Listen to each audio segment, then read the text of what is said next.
산 좋고 물 맑은 강원도 정선군. 수려한 자연 환경도 유명하지만 정선하면 떠오르는 건 바로 카지노 도박장이죠. 역전에서 담소 중이신 어르신들을 만나봤습니다. 매주 산다니까 5,000원. 하루도 안 굴러. 왜 사시는 거예요? 어? 왜 사시는 거예요? 왜 사냐고. 내가 한번 지어보려고 사는 거지. 팔자고 치잖아. 혹시 알아? 오늘 또 이거 가져왔잖아. 사신 거예요? 이거 지금 5,000원짜리 한 장을 샀는데 네. 이번에 당첨된 게 이 번호야. 우리는 카지노 노름쟁이거든. 어르신 카지노 가세요? 그렇지. 집은 서울이고 거주지는 여기고 주업이 카지노 가서 카지노 다니는 게 주업이야. 나이가 80인데 10년 했어. 10년. 수십억 수백억 많게는 또 적게는 몇억 몇천 전부 이런 사람들이 여기 온 사람들은 조금 있으면 한 30명 와. 하루에 함께 묵고. 점심시간이 되자 어디선가 사람들이 모여듭니다. 모두 무료급식을 타기 위해 찾아온 카지노 노숙자들입니다. 대부분 도박으로 전 재산을 탕진하고 거리를 배회하는 이들인데요. 교회에서 나눠주는 무료급식이 없을 땐 굶는 일이 다반사입니다.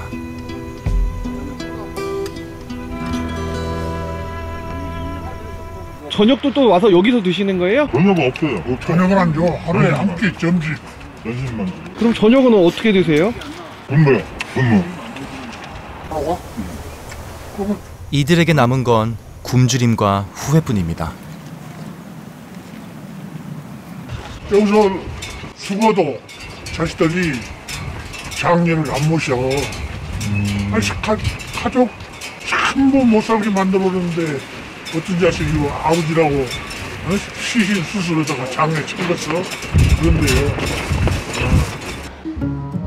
여느 때라면 북적이던 마을이지만 코로나19로 카지노가 휴장하면서 한산해진 거리. 마을 입구에 있는 낡은 버스 한 대가 눈에 띄었습니다. 어떤 곳인지 알아봤습니다. 목사님 안녕하세요. 네, 박재민이라고 합니다. 이 버스의 주인은 방은근 목사님이십니다. 네.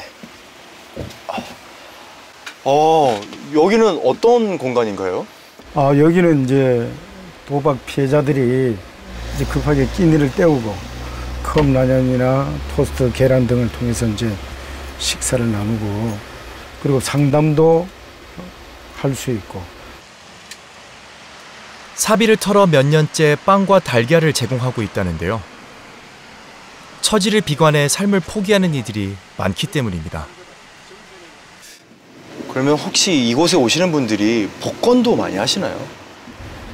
몇 억, 수십억 잃은 사람이 그 로또를 통해서 자기의 모든 어떤 실패를 완화하려고 하는 그런 본능으로 이 카지노 와서 돈 잃은 사람들은 꼭 필수적으로 가는 것이 로또 판매죠.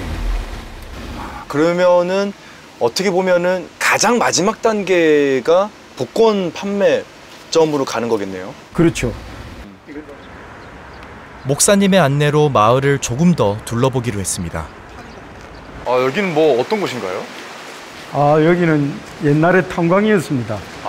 탄광이고 여기 있는 차들은 모두 다 카지노에서 돈을 잃고 그 전당포에 잡혀진. 여기 있는 차들이요 지금? 예. 그럼 이 차도 지금 값비싼 외제 승용차인데요. 대체 언제부터 이렇게 세워져 있던 걸까요? 먼지를 잔뜩 뒤집어 쓴 것이 아직도 대출을 갚지 못한 모양입니다. 이봐. 어머. 이렇게. 어머, 저 몰랐습니다. 차들이 이래. 아니 전 지금 부딪히지도 않았거든요. 그냥 스쳐 지나갔는데 아이고야 세상에. 이 차의 주인분께서는 집으로 돌아갈 수 있는 마지막 수단조차 여기에 맡겨놓고 정말 배수진을 친 거네요. 그렇죠.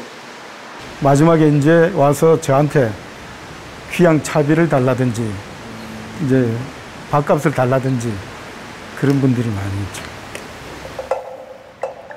주머니에 있는 10원짜리 하나도 모두 털린다는 카지노 도박장. 그래서일까요? 마을 곳곳엔 전당사들이 즐비합니다. 카지노 휴장으로 갈 곳을 잃은 중독자들은 무엇을 하고 지내고 있을까요? 전당포가 되고. 점심에 무료급식을 드시던 최주호 할아버지입니다. 복권 판매점으로 들어가는데요. 요즘엔 카지노 대신 복권 구입으로 일확천금을 노리고 계신다고 합니다.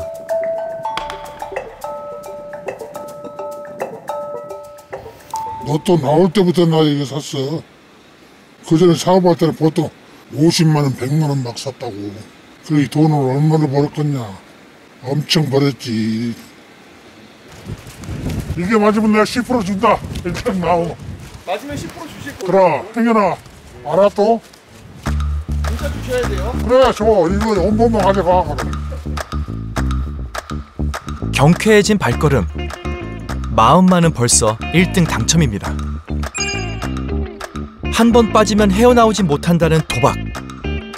복권도 그런 존재일까요?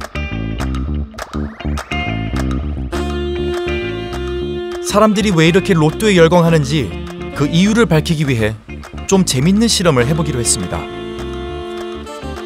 복권 구매자들에게 구입한 금액보다 2배 이상 보상하겠다며 방금 산 복권을 팔도록 제안해봤습니다.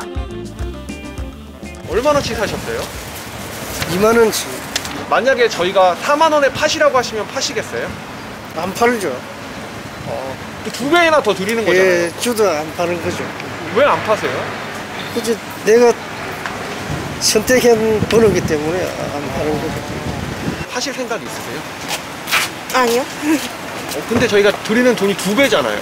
근데 그런 거는 별로. 만약에 저희가 2배인 5만 원에 파시라고 하시면 파시겠어요? 아니요. 뭔가 될 것 같기도 하고 기분이 좀 그러니까 저는 안 파는 게 더 낫다 싶어서 저는 안 팔겠어요. 혹시 한 장만 파시라고 해도 안 파시겠어요? 저는 절대 팔 생각이 없어요. 절대 파실 네. 생각이 없으세요? 저는 안 팔 것 같습니다. 아니요. 아니요. 2배 금액을 제시했지만 모두 거절했습니다. 그 이유는 바로 특별한 심리작용 때문인데요. 당장의 이익보다 자신의 선택을 후회하게 될까 두려워하는 후회 회피 본능.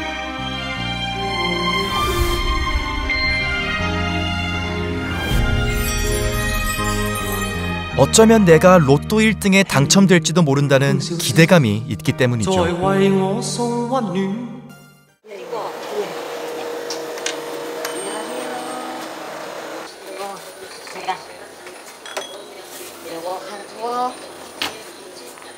저기 외상값이 있을 거예요. 한 10만 원 정도 있을 텐데. 장 사장님 오시면 그때 계산할까요? 네, 요거만 오늘 계산하고요. 네. 제가 뭐 40대 후반인 영진 씨는 스스로 알코올 의존증 환자라고 했습니다.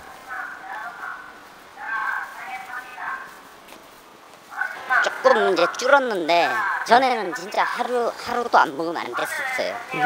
그때는 하루에 진짜 아까도 말씀드렸지만 5병 보통 기본이고 많이 먹을 때 8병, 9병까지 먹고 그랬어요. 진짜 되게 뭐라 그러나 좀 막 살았어요. 신났네. 난 저거 3병이나 샀어.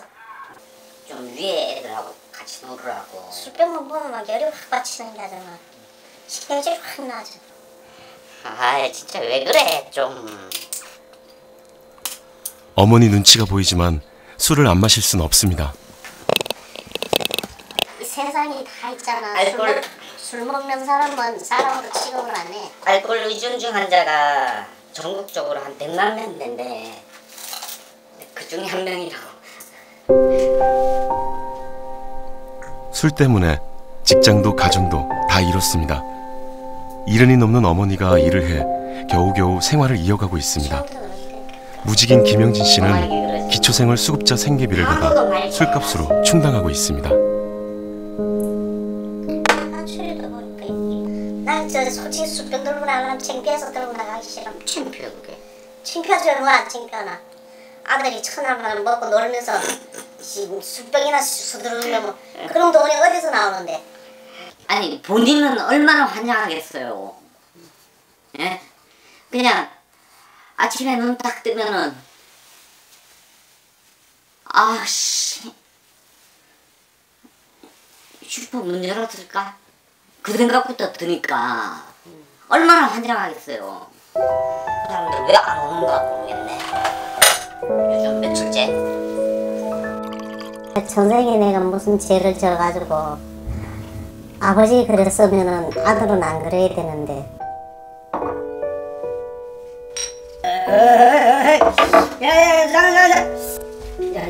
그래서 막 두들 패고 싸우고 막 그렇죠.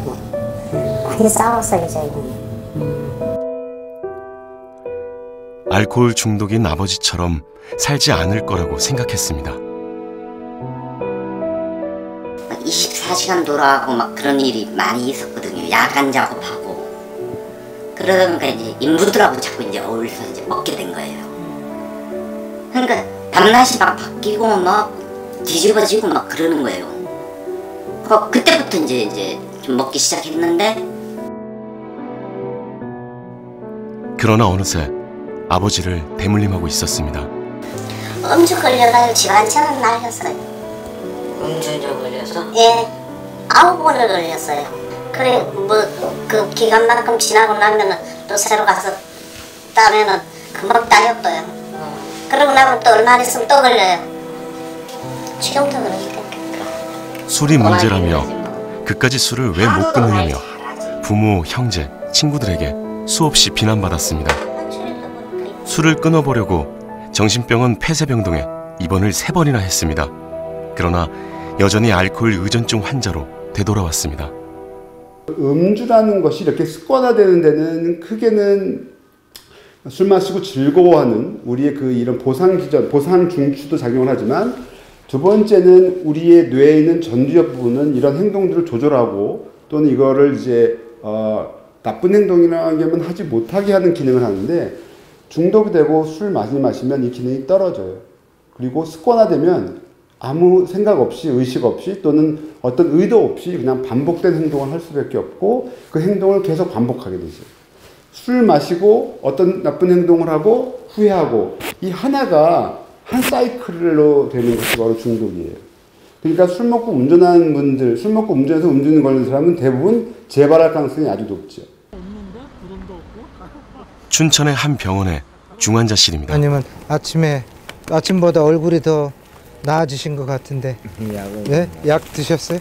지금 내가 심한 황달로 입원한 이 환자의 원인은 술입니다. 술로 인해 간세포가 파괴되면서 염증으로 발전한 알코올성 간염이 있는데도 술을 계속 마셨던 것입니다. 술 때문에 병원 신세를 진 것이 한두 번이 아니라 술을 끊어야 한다는 것을 누구보다 잘 알고 있습니다.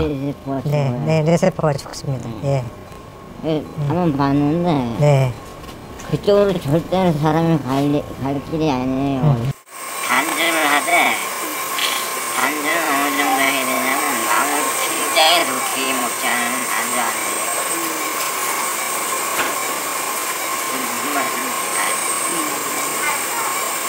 그래서 이렇게 해요. 그럼 이번에는 독하게 좀 마음을 먹어보실까요? 네.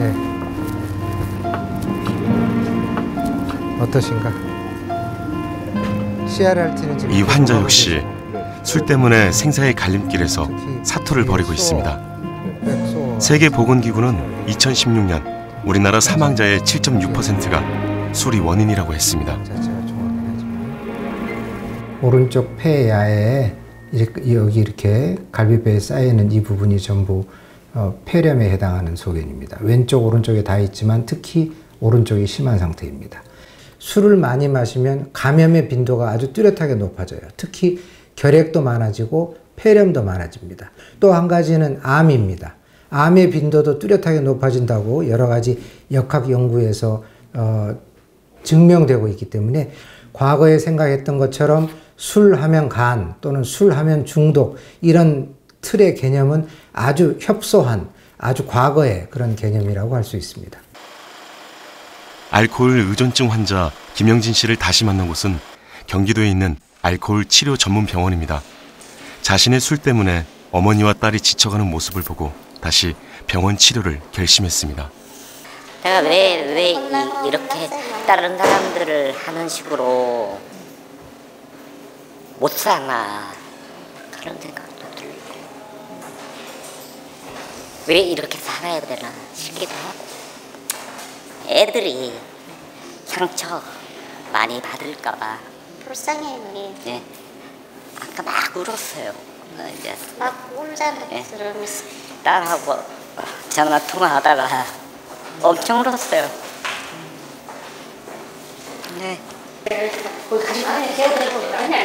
김영진 씨처럼 제 발로 병원을 찾아오는 알코올 의존증 환자는 그리 많지 않습니다. 알코올 추천은 길게 한 4초만 불어주세요. 그것을 더요. 더 보세요. 예, 됐습니다. 0.40이 나왔습니다. 네. 일단 오늘 혈중 알코올 농도 0.4. 만취를 넘어 의식을 잃을 수 있는 위험한 수치입니다. 술을 마시지 않았다면 이렇게 병원에 오기가 쉽지 않았을 것입니다. 김영진 씨의 첫 번째 치료는 몸에 있는 알코올을 빼내는 해독과 금단 증상을 극복하는 것입니다. 손 피셔도 돼요. 힘드셨어요? 조금 더. 며칠 동안? 죽을 심정이었어요. 아이고.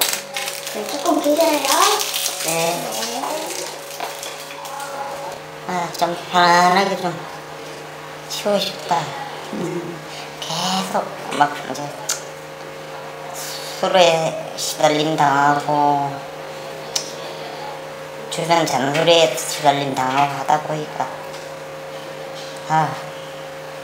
그냥 편안하다는 생각만 들어요 지금. 해독 과정에서 어떤 금단 증상이 있는지를 살펴보기 위해 관찰캠을 설치했습니다. 밤새 잠을 못 자고 뒤척이며 일어났다 누웠다를 반복했습니다. 다른 알코올 의존증 환자에 비해 경미한 수준입니다.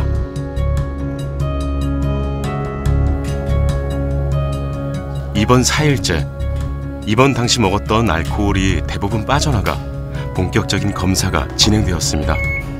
30년간 술을 쉬지 않고 마셨으니 건강 상태가 무척 궁금해졌습니다.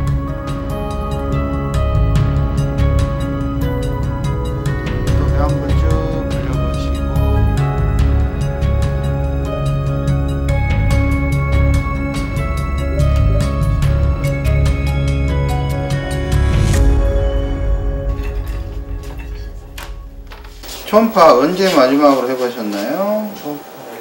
작년 정도. 그때 이상이 있었어요? 이제 간에 지방간이 있습니다. 간 수치가 정상인 경우에 40 이하가 정상이거든요. 근데 선생님 같은 경우에는 간 수치가 187. 알코올성 간염을 보여주는 척도인 감마GDP라는 게 있는데 이게 755예요. 이게 정상이 50 이하가 정상이거든요. 이제 간이 경화가 좀 많이 있습니다. 경화가. 술을 계속 드시면 돌아가실 수도 있어요. 그러니까 이분의 치료는 첫째도 단주고 둘째도 단주고 셋째도 단주예요. 그러니까 단주가 이루어지지 않으면 이 알코올성 간 경화는 좋아지기가 힘들고 좋아질 수도 없는 거죠. 전국에 국가에서 지정한 알코올 치료 전문 병원은 6곳이 있습니다. 네. 우리 선생님 얼굴 표정이 밝아지시고 계시네요. 예. 어떻게 어저께는 잘 주무셨습니까? 네. 네. 이곳에 계신 시간이 그리고 저희가 도움이 됐으면 좋겠다 하는 그런 생각이 들기는 합니다. 선생님. 예. 마음가짐을 가지고 집사람이나 딸이나 바뀌어야 되는데 바뀌지 않는 나가면 또 먹게 돼요. 가족이 좀 바뀌어줘야 될 부분이 있다 하시는 거죠. 환자는 가족들 때문에 어쩔 수 없이 술을 먹는다고 생각하고 있었습니다. 사위 딸 다 해주고 손주 빨래 해주고 그러고 있는데 누가 더 안 터져요. 어르신께서 뭐 저희 사위 밥, 손주 딸 밥, 손주 밥 이런 것도 다 해주셨어요. 그렇죠. 그렇게 전화약 올라서 술 먹어. 공부하시느라 수고 많으십니다. 저도 그 알코올 중독자에 대해서 네네. 진짜 고민 무지무지하게 했어요. 근데 저는 이제 아니라고 생각했거든요. 진짜. 그래서 그 책을 내가 읽어보면서 다 깨닫게 되고 책 이렇게 보니까 세계가 제가 확신할 수가 있어요. 그래서 오늘 김 선생님 오늘 아마 좋을 거예요. 그렇게 내가 아니라고 알코올 중독자라고 그러는데 그 책에서 딱 찍어내서 이건 알코올 중독이라면 나도 알코올 중독자다. 알코올 의존증이라는 병 또한 받아들이시기가 인정하시기가 쉽지 않으시잖아요. 그러니까 인정하니까 편하네. 감사합니다. 이번 한 달 만에 같이 힘을 모아 치료의 보실게요, 첫 번째 어르신. 문턱을 넘어섰습니다. 감사합니다, 어르신. 예. 또 술로 인해서 자신의 신체적인 심리적인 건강뿐만 아니라 자신의 기능 그리고 관계에 있어서도 또 직장에 있어서도 다양한 문제가 생김에도 불구하고 그것을 보면은 더 괴로우시기 때문에 안 보시려고 하시면서 이제 사실은 모르는 채로 자신이 어느 정도 선상에 와 있는지 술로 인해서 어떤 문제가 있어 왔고 현재 있고 앞으로 어떤 문제들이 기다리고 있는지에 대해서 눈을 감으신 채 모르시는 채 병원에 오시거든요. 그래서 병원에 입원하셔서 심신이 회복되시고 해독되시는 거 더하기 금단이 지나고 나면 저희가 교육 중점적으로 인지행동치료적으로 환자분들에게 알코올 의존증이라는 병은 어떤 병이며 알코올이라는 물질은 어떤 물질이고 알코올 의존증이라는 병의 진행 경과 등 그리고 알코올 의존증으로 인해서 생길 수 있는 2차적인 3차적인 합병증과 후유증에 대해서 어떤 전인적인 광범위하게 이렇게 환자분들께 정보를 드리고 교육을 하고 있습니다. 술을 숨겨놓고 마시고 몰래 숨어서 마시고 술 때문에 가족과 갈등을 겪는 알코올 의존증 환자들의 일반적인 행동입니다. 알코올 치료의 두 번째 단계는 가족들이 알코올 의존증 환자를 이해하는 것입니다. 회복자 가족들은 한결같이 알코올 의존증은 가족병이라고 합니다. 제일 중요한 것은 알코올이 질병이다. 우리가 병에 걸리면 어떻게 해야 되죠? 병원에 가야 되잖아요. 그러니까 질병이다라는 인식이 제일 중요한 것 같아요. 그거를 저 사람이 나빠서 뭐해서 이렇게 비난하는 것이 아니라 질병이라고 가족들이 인지하는 것이 이거를 피할 수 있는 가장 치료 길이고. 이렇게 성격이라고 돼 있지만 이게 이제 라틴어에서 왔는데 그걸 이제 페르소나라고 합니다. 가짜 얼굴이라는 소리예요. 강의를 듣고 있는 이들은 알코올 의존증 환자들입니다. 자신의 성격을 정확하게 분석하고 이해해야 어떤 상황에서 술을 마시는지, 어떻게 술을 피해야 하는지를 알 수 있다고 합니다. 옛날에 내가 10년 전에는 술 먹을 때 그때 중독이었어요? 아니었어요? 아니었어요. 저는 특히 여자를 못 마주쳤어요. 얼굴을 못 마주쳤거든요. 내가 지금 사장님한테 그동안에 열받은 일이 많아. 그러면 찾아가가지고 이렇게 저렇게 이야기를 하거나 해야 되는데 도저히 그렇게는 말을 못할 것 같으니 어디로 불렀네요? 술자리를 불릅니다. 술을 어떻게 사용을 했느냐, 그것이 자기의 성격과 무슨 관련이 있냐, 이렇게 이해하는 게 훨씬 좋은 것 같다. 보통 사람들이 살아가면서 자기 성격이 어떤지도 잘 돌아보지를 않습니다. 근데 첫 번째 애니어그램 검사를 해보면 자기 성격 유형이 어디에 해당이 되는지를 찾아내게 되죠. 그러면 그 성격의 특징을 자기가 잘 이해하고 있으면 언제 왜 성질을 부리게 되는지를 알게 되고 어느 시점에 술을 이용하게 되는지를 알게 되기 때문에 그때 어떻게 대처할지를 미리 훈련해 두는 거죠. 성격 검사 도구로 분석해본 결과 조력자, 도우미적인 성격이 강한 이 여성 환자는 사람과의 관계에 어려움이 있을 때 무엇인가에 의존해야 하는데 그것이 술이었습니다. 도움이 이렇게 하면 보통 우리 이제 긍정적인 의미로 많이 이해가 되시죠?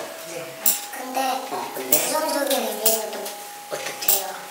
상대가 있어야만 하고 의존적이거나 그런 부분이 있고 뭐 아첨을 하는 부분에서도 좀 맞는 것 같다고 생각을 해요.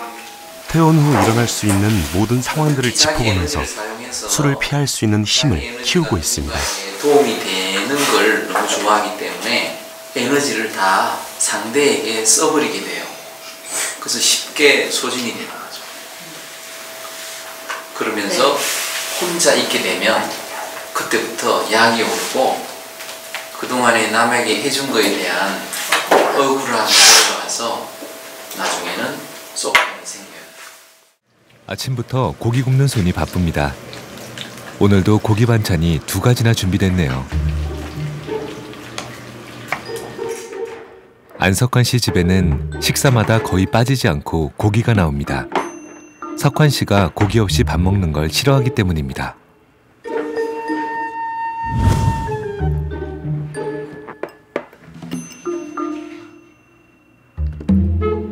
고기 반찬 외에는 젓가락이 잘 가지 않네요.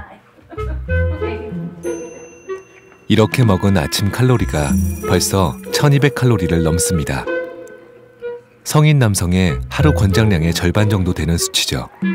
그러나 더 심각한 것은 지방량입니다. 지방은 권장량을 넘겼습니다. 첫 번째는 씹는 감이 좋습니다. 네, 이 아그작 씹히는 맛이 좋고, 그 다음에 먹으면서 포만감이 느껴져요. 네. 반대로 얘기해서 야채 같은 경우는 씹을 때 텁텁하고, 그 다음에 먹으면서도 먹는 것 같지 않고. 제가 고기를 좋아하다 보니까 저희 집엔 늘 고기가 많아요. 이게 삼겹살이고요. 이게 항정살이에요. 요즘 돼지고기 중에서 그나마 항정살이 몸에 좀 덜 나쁘다 그래가지고 어머니께서 항정살을 많이 사다 놓으셨어요. 이것도 항정살이고요. 이것도 항정살. 이것도 항정살. 이것도 항정살. 그러니까 최근에 항정살을 많이 먹죠. 요게 이제 너겟, 치킨볼, 그다음에 스테이크, 이런 식으로 제가 고기를 많이 먹다 보니까 집에 주로 고기들이 많이 있습니다.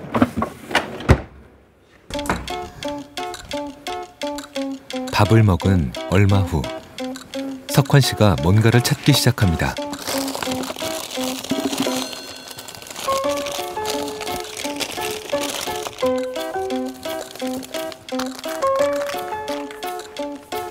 그의 손에 후식이 들려있네요.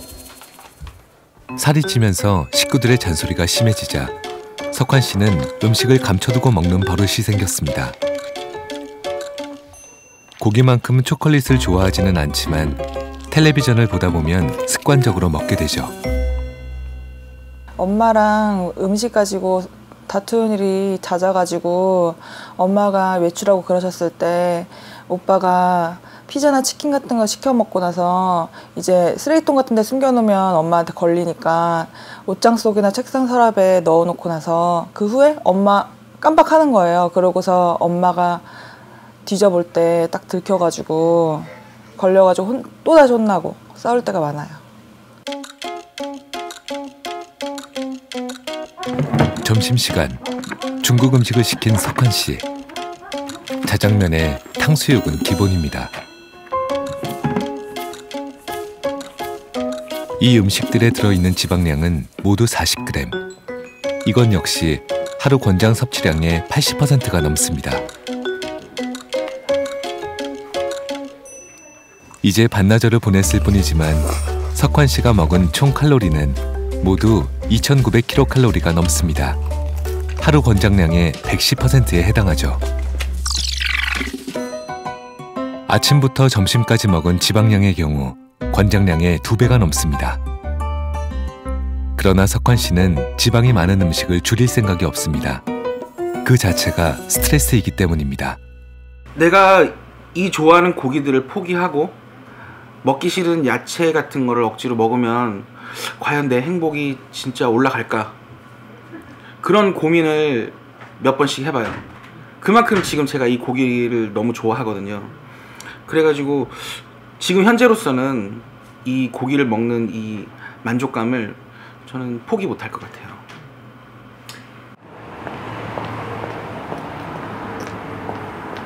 몸무게에 민감한 정윤혜 씨. 자는 거는 최근 5개월 사이 8kg 정도가 붙은 윤혜 씨는 합숙을 하며 다이어트를 할 수 있다는 곳에 상담을 받으러 왔습니다. 육류도 주말이나 뭐 일주일에 2번씩 많이 먹고요. 그다음에 뭐 라면도 많이 먹고 과자 뭐 그런 것도 먹고 아이스크림, 초콜릿 살찌는데 이유가 있네요, 그죠? 다이어트 하시려는 목적이 뭐세요? 윤혜 씨는 이미 이곳에서 다이어트를 시도한 적이 있습니다. 빼야 될 것 같아서요. 합숙 다이어트라는 극단적인 선택을 하려는 이유는 음식 조절이 힘들기 때문입니다. 고지방, 고칼로리 음식 앞에서 자꾸 마음이 흔들립니다. 근데 사람 체질도 이렇게 바뀌는 것 같더라고요. 체질이 좀 바뀐 이후로 이런 것도 많이 먹게 되는 것 같아요. 살찌는 음식, 살 안 찌는 음식 막 머릿속엔 알고 있거든요. 근데 그런 것들을 다 먹어요. 네, 잘 먹기 때문에. 네. 다이어트에 대한 상식이 많은 윤혜 씨. 도대체 무엇이 문제인지 알 수 없습니다.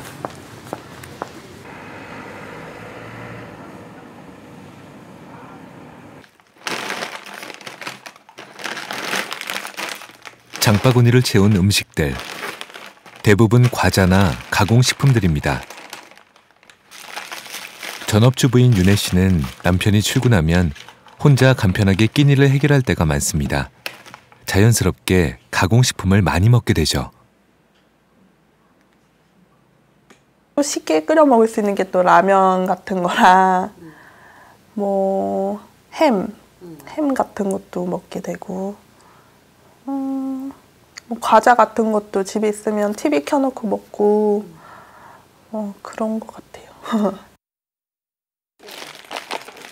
오늘 점심은 스파게티입니다.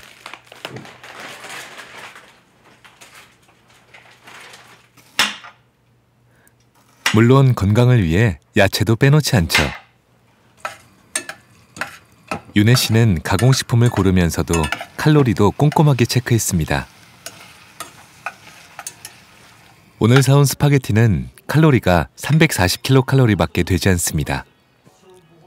성인 여성의 하루 섭취 권장량의 17%밖에 되지 않죠. 그러나 칼로리에 비해서 지방량, 특히 몸에 좋지 않은 포화지방이 높은 편입니다. 브로콜리도 먹어보려고 넣었는데 잘 안 먹게 되네요. 윤혜 씨에게 힘든 것은 고지방 음식을 멀리하고 저지방 음식을 먹는 것입니다.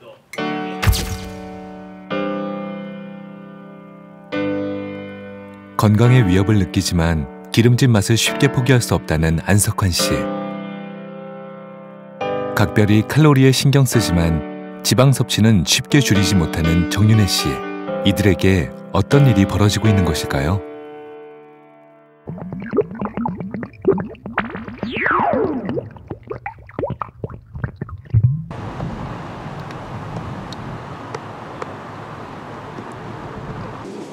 먼저 두 사람의 건강 상태를 확인하기 위해 건강검진을 받았습니다. 안석환 씨의 경우 혈액 검사에서 이상이 감지됐습니다. 젊은 나이에도 불구하고 콜레스테롤과 중성지방이 정상치를 넘어섰습니다. 총 콜레스테롤이 있고 나쁜 콜레스테롤 수치가 162 나와서 참고치는 140이야. 고지방 식사를 해왔지만 표준 체중을 넘지 않는 정윤혜 씨. 하지만 문제는 체지방이었습니다. 정윤혜 씨, 체성분 분석에서도 신체 균형에 있어서 지방 과다 비만으로 나오고 있어요. 왜 이런 문제들이 발생했을까요? 기름진 음식을 많이 먹으면 몸으로 들어온 지방이 혈관으로 퍼지게 됩니다. 혈관에는 점점 나쁜 콜레스테롤과 중성지방이 쌓이고 혈관이 좁아지죠. 이 상태가 지속되면 각종 심혈관 질환을 일으킬 수 있습니다.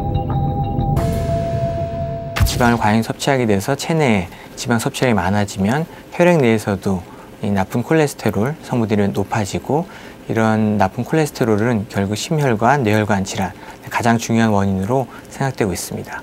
그 외에도 이런 심각한 비만은 인슐린 저항성을 증가시키고 그런 결과로 당뇨병 유발에도 한 축을 담당하는 것으로 알려져 있습니다. 미국 유력 시사 주간지에선 지방으로 인해 인체에 치명적인 문제가 일어날 수 있다고 했습니다.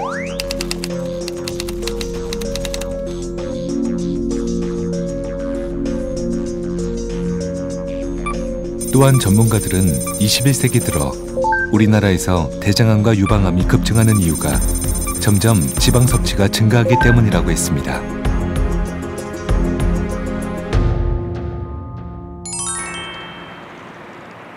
그러나 문제는 이 모든 사실을 알면서도 쉽게 지방 섭취를 줄일 수 없다는 것입니다. 지방의 유혹에 약한 두 사람을 대상으로 몇 가지 검사를 더 했습니다. 먼저 설문을 통해 음식의 중독성 여부를 확인하는 검사를 했습니다. 음식 중독성은 음식에 대한 강박적인 행동을 하는지를 확인하는 검사입니다. 두 사람과 일반인과의 차이를 보기 위해 40대 남성이 함께 검사를 받았습니다.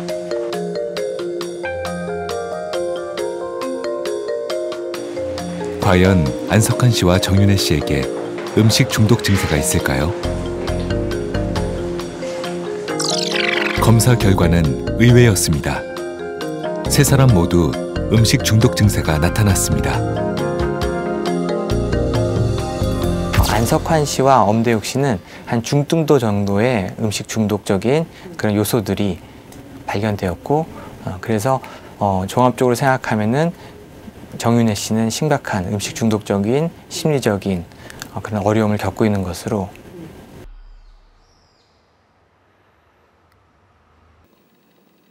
이른 새벽 스트레칭으로 하루를 시작하는 차경주 씨.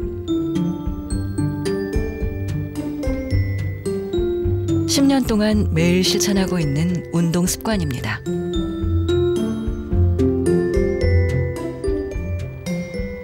(30여) 분간의 운동을 끝내고 주방으로 향합니다. ABC 주스랑 석류즙이요. 야채 주스를 마시는 것도 빠지지 않는 일과 중 하나죠. 이거는 제가 변비가 심해서 마시는 거고, 요거는 포도 주스 같은 거는 제가 별로 안 좋아해서 좀 찾다 보니까 이게 여자한테도 좋다고 해서 요거로 마시고 있어요.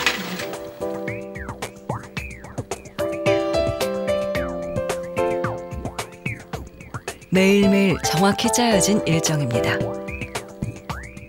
다이어트 성공자인 그녀는 체중을 유지하는 중입니다.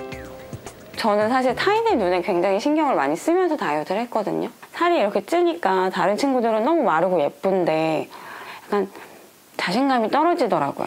화장을 예쁘게 했는데 뭐 뱃살이 있고 이러니까 옷이 안 예쁜 거예요. 그래서 완벽하게 얼굴도 화장도 예쁘게 하고 옷도 예쁘게 입고 싶다라는 생각에 다이어트를 더 열심히 했던 것 같아요. 어린 시절 통통한 자신의 모습이 싫어 다이어트를 시작했습니다. 그 뒤 체중 감량에 성공해 40kg대가 됐지만 만족하지 못했습니다. 그리고 현재 드디어 만족스러운 체중이 됐죠. 그동안 안 해본 다이어트가 없습니다.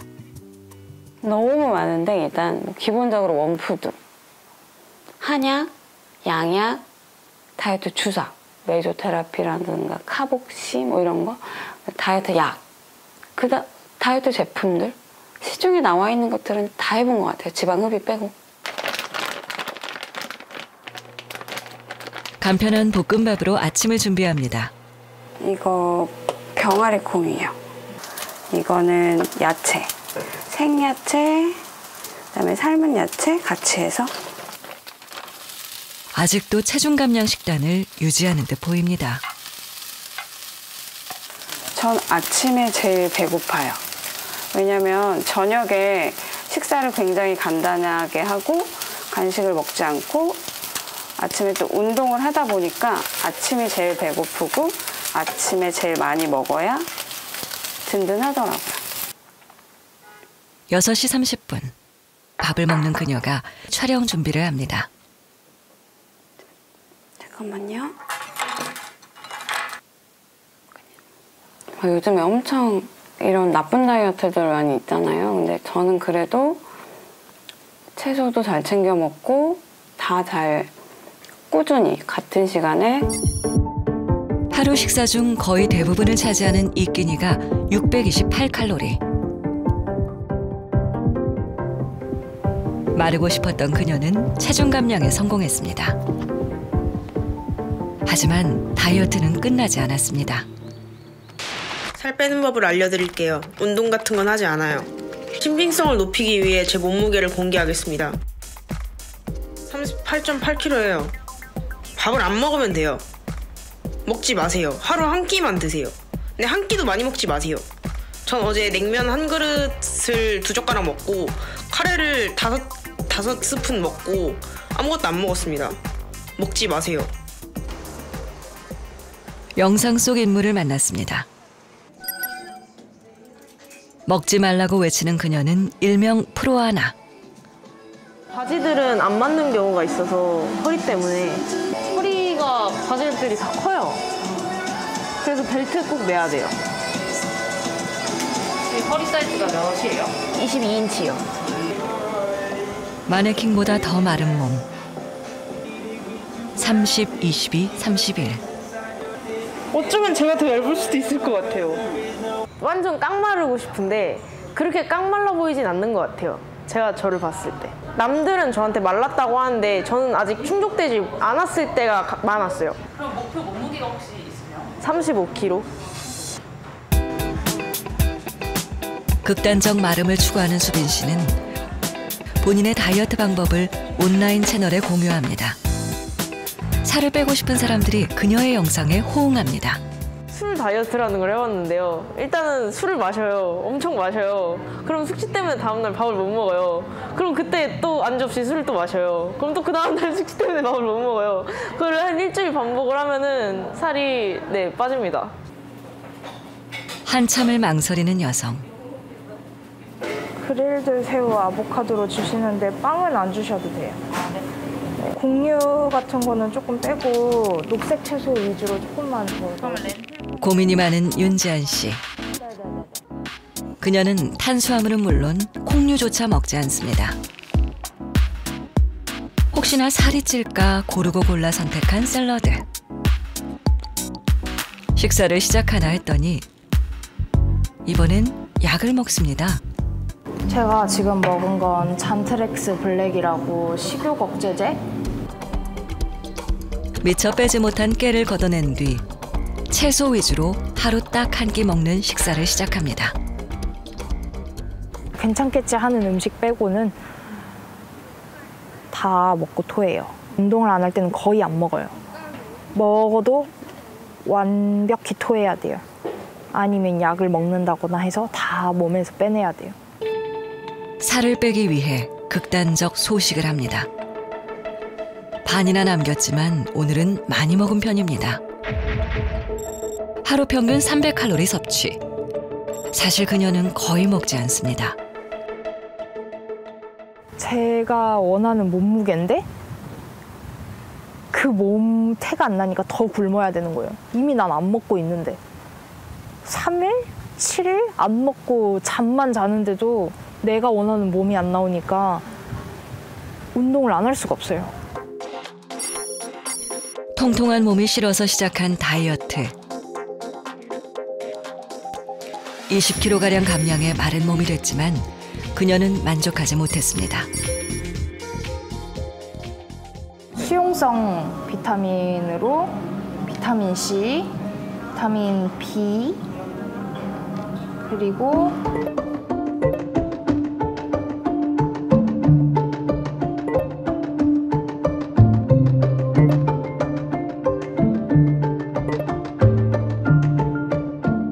약에서 필요한 영양소를 보충하고 식욕 억제제와 항우울제로 배고픔을 이겨내며 체중 감량을 하고 있습니다.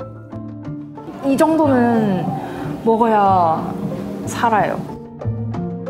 이렇게까지 지한 씨가 마르고 싶은 이유는 뭘까? 말라서 징그럽다는 말은 들을지언정 뚱뚱해서 못생겼다는 말은 안 들을 거 아니에요. 말라서 징그러운 건 그 사람 취향 같은데 뚱뚱해서 못생겼다는 건 그냥 그게 나인 것 같아요. 무조건 굶고 먹으면 토합니다. 예쁜 다이어트를 합니다. 마른 몸을 원하기 때문입니다. 정상 체중 환자 우리나라 다이어트를 하고 있습니다. 네. 잘못된 부분이죠. 누굴 뭐 탓하겠어요. 방송 화면에서 보여지는 아이돌 그룹의 BMI는 18이어야 되는데. 체중 수치만에 집착을 해서 근육량이 빠지거나 하는 무리한 다이어트를 시도하는 경우도 있어요. 그렇기 때문에 체중에 집착을 해서 체중을 줄여야 한다라고 생각하는 것은 어찌 보면